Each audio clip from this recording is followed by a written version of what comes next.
गं गणपते नमः। आप सभी का आपके अपने चैनल पर बहुत बहुत स्वागत है। हम सभी पर ईश्वर की कृपा सदा बनी रहे। आज इस वीडियो में हम रामायण का एक प्रसंग सुनेंगे।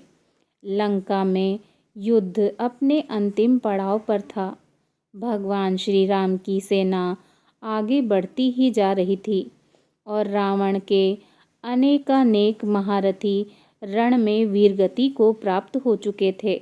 अब तक रावण भी समझ गया था कि भगवान श्री राम की सेना से जीतना उतना सरल कार्य नहीं है जितना वो समझ रहा था।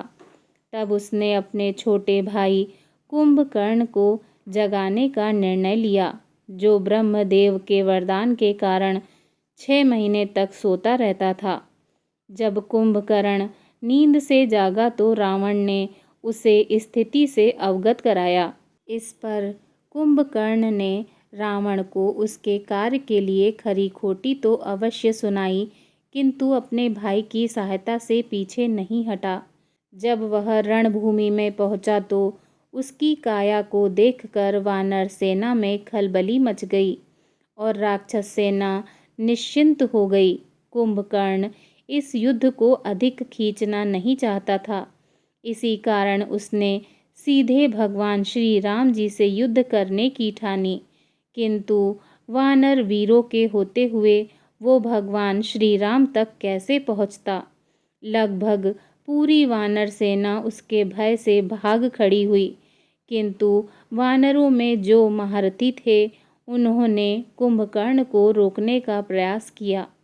सबसे पहले नल, फिर नील, द्विविंद आदि वीरों ने कुंभकर्ण को रोकने का प्रयास किया, किंतु उसके बल से पार नहीं पा सके। फिर वानर राज सुग्रीव एवं अंगद ने सम्मिलित रूप से कुंभकर्ण को रोकने का प्रयास किया, जिससे कुंभकर्ण थोड़ा विचलित हुआ, किंतु शीघ्र ही वो अपनी गति से आगे बढ़ता ही रहा। तब रीछ राज जामवंत जी ने एक भीषण मुष्टि प्रहार कुंभकर्ण पर किया, जिससे वह थोड़ी देर रुका और उसने जामवंत जी के बल की प्रशंसा की, किंतु वानर सेना का संहार जारी रखा। तब और कोई चारा न देखकर जामवंत जी ने हनुमान जी से उसका मुकाबला करने को कहा। महाबली हनुमान जी का बल अपार था। उन्होंने युद्ध क्षेत्र में आकर कुंभकर्ण को ललकारा। कुंभकर्ण के विशालकाय शरीर के सामने बजरंगबली जी ने अपना विराट रूप धरा और फिर दोनों में महान द्वंद्व आरंभ हुआ। दोनों ओर की सेना हाथ रोक कर उन दोनों महापराक्रमी योद्धाओं का युद्ध देखने लगी। आपस में लड़ते हुए दोनों को अपने प्रतिद्वंदी के बल का भान हुआ और दोनों मन ही मन दूसरे की सराहना करने लगे। जब युद्ध थोड़ा लंबा खिंच गया तब कुंभकर्ण ने हनुमान जी की प्रशंसा करते हुए कहा, हे महाबली, मेरे हाथों कितने ही महान योद्धाओं का अंत हुआ है, किंतु मैंने आज तक तुम जैसे वीर का सामना नहीं किया। किंतु मेरे और तुम्हारे युद्ध का कोई परिणाम नहीं निकलने वाला, क्योंकि तुम मुझे परास्त नहीं कर पाओगे और युद्ध इसी प्रकार चलता रहेगा। मेरी तुमसे कोई शत्रुता नहीं है। मैं यहाँ राम का वध करने आया हूँ, अतः जाओ और अपने लिए कोई और प्रतिद्वंदी ढूंढो।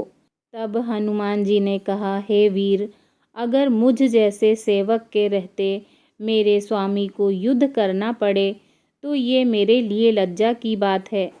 अगर तुम्हें लगता है कि इस युद्ध का कोई परिणाम नहीं निकलने वाला तो वापस लौट जाओ। ऐसा कहकर दोनों पुनः युद्ध करने लगे। दोनों के युद्ध ने उग्र रूप ले लिया। तब कुंभकर्ण ने काल की भांति एक त्रिशूल हनुमान जी पर फेंका, जिसे हनुमान जी ने बीच में ही पकड़कर तोड़ दिया। इस पर कुंभकर्ण ने हतप्रभ होते हुए कहा, आश्चर्य, ये त्रिशूल भगवान शंकर जी के त्रिशूल के समकक्ष ही था, जिसे तुमने तोड़ दिया। तुम अवश्य ही रुद्रा अवतार हो। तब हनुमान जी ने क्रोधित होकर कहा, रे राक्षस, अब मैं तुझ पर ऐसा प्रहार करूँगा कि तेरा अंत हो जाए। ऐसा कहकर हनुमान जी ने अपने असीम बल से वहीं पास के एक पूरे पर्वत को बात ही बात में उखाड़ लिया। जब कुंभकर्ण ने हनुमान जी का ऐसा पराक्रम देखा तो पुनः उनकी प्रशंसा करते हुए कहा, धन्य हो, तुम वास्तव में सभी वानरों से श्रेष्ठ हो। किंतु मैं वचन देता हूँ कि तेरे इस प्रहार से अगर मैं तनिक भी विचलित हुआ तो ये रणभूमि छोड़कर वापस चला जाऊंगा, अन्यथा आज मेरे हाथों राम का अंत होकर रहेगा। कुंभकर्ण की ऐसी चुनौती सुनकर हनुमान जी ने अपनी पूरी शक्ति से वो पर्वत कुंभकर्ण की ओर फेंका, किंतु आश्चर्य, महाबली हनुमान जी के इस भीषण प्रहार से भी कुंभकर्ण अपने स्थान से तनिक भी नहीं हिला और कुंभकर्ण के वज्रतुल्य वक्ष से टकराकर वो पर्वत चूर चूर हो गया। ऐसे भीषण कर्म को देखकर हनुमान जी भी कुंभकर्ण की प्रशंसा किए बिना नहीं रह सके और फिर उन्होंने निर्णय किया कि ये योद्धा तो भगवान श्री राम जी के हाथों से ही मृत्यु पाने के योग्य है।